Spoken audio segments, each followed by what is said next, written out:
ஆர்எஸ்எஸ்னுடைய அரசியல் பிரிவான பாரதிய ஜனதா கட்சி என்பது சிலந்தி பூச்சி இருக்குல்ல, சிலந்தி பூச்சி மாதிரியானது. சிலந்தி பூச்சி வலை பின்னி அதில் ஈ மாட்டிக்கும். அந்த ஈயை கொஞ்சம் கொஞ்சமாக இரத்தத்தை குடித்து ஈயை சாகடித்து விடும். அதன் விரித்திருக்கிற அந்த வஞ்சக வலையில், அந்த சிலந்தி வலையில் தமிழ்நாட்டில் ஒரு 2 அரசியல் கட்சிகள் சிக்குண்டு தவித்து கொண்டு இருக்கிறது. குறிப்பாக அதிமுக, எடப்பாடி பழனிசாமி அந்த பாஜக என்கிற சிலந்தி வலையில் மாட்டிக்கொண்டு விட்டார். அதிலிருந்து அவரால் தப்ப முடியலை, தப்பிப்பதற்கு வாய்ப்பும் இல்லை.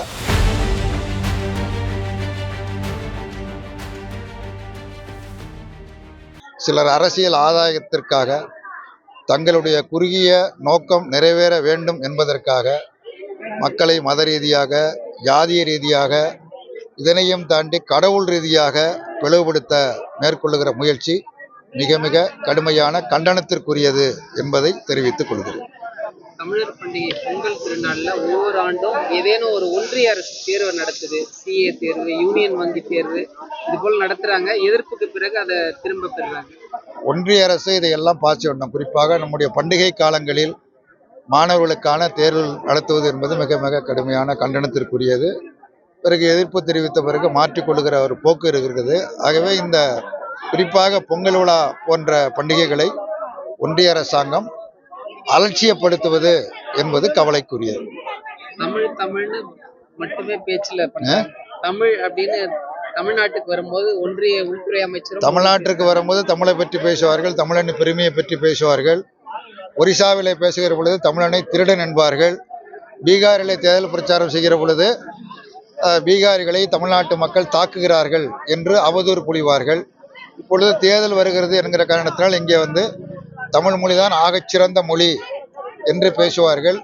ஆனால் மொழியினுடைய வளர்ச்சிக்கு நிதி ஒதுக்குகிற பொழுது மிக குறுகிய மக்கள், குறைந்த எண்ணிக்கை மக்கள் பேசக்கூடிய சமஸ்கிருதத்திற்கு அதிக நிதி ஒதுக்குவார்கள். அடுத்ததாக இந்திக்கு ஒதுக்குவார்கள். தமிழ் போன்ற செம்மொழிக்கு மிக குறைந்த நிதியை ஒதுக்கி தங்களது வெறுப்பை வெளிக்காட்டுவார்கள். இதுதான் அவருடைய இயல்பான குணம். அந்த இயல்பான குணத்தை மக்கள் தான் புரிந்து கொண்டு உரிய தீர்ப்பை வழங்க வேண்டும்.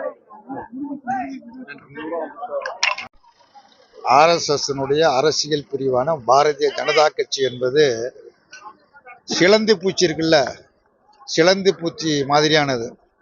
சிலந்தி பூச்சி வலை பின்னி அதில் ஈ மாட்டிக்கும். அந்த ஈயை கொஞ்சம் கொஞ்சமாக இரத்தத்தை குடித்து ஈயை சாகடித்து விடும். அது மாதிரிதான் பாரதிய ஜனதா கட்சி அதன் விரித்திருக்கிற அந்த வஞ்சக வலையில், அந்த சிலந்தி வலையில் தமிழ்நாட்டில் ஒரு 2 அரசியல் கட்சிகள் சிக்குண்டு தவித்து கொண்டு இருக்கிறது. குறிப்பாக அதிமுக, எடப்பாடி பழனிசாமி அந்த பாஜக என்கிற சிலந்தி வலையில் மாட்டிக்கொண்டு விட்டார். அதிலிருந்து அவரால் தப்ப முடியலை, தப்பிப்பதற்கு வாய்ப்பும் இல்லை. எதிர்காலத்தில் அதிமுக என்கிற கட்சியே இருக்காது என்கிற நிலையை பாரதிய ஜனதா கட்சி ஏற்படுத்தி கொண்டிருக்கிறது. புதிதாக கட்சி தொடங்கியிருக்கிற விஜய், அவருடைய படம், அந்த படத்திற்கு ஒன்றிய அரசாங்கம் தான் நியூ சர்டிஃபிகேட் தர வேண்டும். அந்த தேர்வுக்குள் எல்லா வேலையிலும் முடித்து விட்டாலும் கூட அந்த படம் வெளிவராமல் தடுத்துறவே முடியாது. காலத்தை நீடிக்க செய்வது.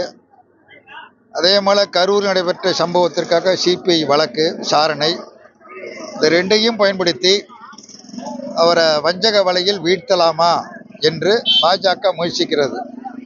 அந்த படத்தை வெளியிடாமல் தடுத்து கொண்டு இருப்பதற்கு தமிழ்நாட்டில் இருக்கிற எல்லா அரசியல் கட்சிகளும் கண்டிக்கிறது. மாநில முதலமைச்சரே அதை கண்டித்திருக்கிறார்.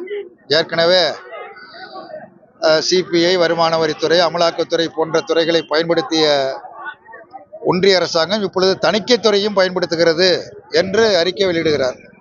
ஆனால் சம்பந்தப்பட்டவர் இது குறித்து எந்த அறிக்கையும் இதுவரைக்கும் சொல்லலை.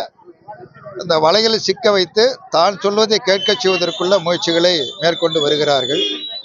எடப்பாடி பழனிசாமியை பொறுத்த மட்டும் மக்கள் மீது இருக்கிற சொந்த கட்சியின் மீதும் அவருக்கு நம்பிக்கை இல்லை, தமிழ்நாட்டு மக்களின் மீதும் அவருக்கு நம்பிக்கை இல்லை.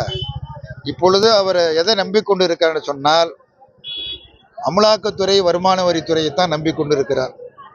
சிபிஐ போன்ற துறைகளை, ஒன்றிய அரசாங்கத்தினுடைய துறைகளை நம்பி அதுக்கு புகார் கொடுத்து அவர்கள் ஏதாவது நடவடிக்கை எடுத்தால் அதன் மூலமாக அரசியல் ஆதாயம் பெறலாம் என்கிற அற்பத்தனமான செயலில் நம்முடைய எடப்பாடி பழனிசாமி ஈடுபட்டிருக்கிறார்.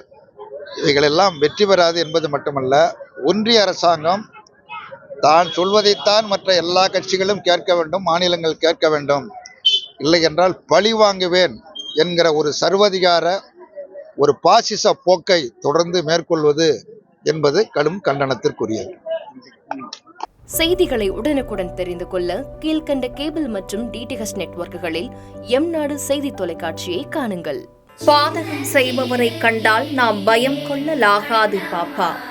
மோதி மிதித்துவிடு பாப்பா, அவர் முகத்தில் உமிழ்ந்து விடு பாப்பா. அண்மை செய்திகளை உடனுக்குடன் தெரிந்து கொள்ள இணைந்திருங்கள் எம்நாடு தொலைக்காட்சியுடன்.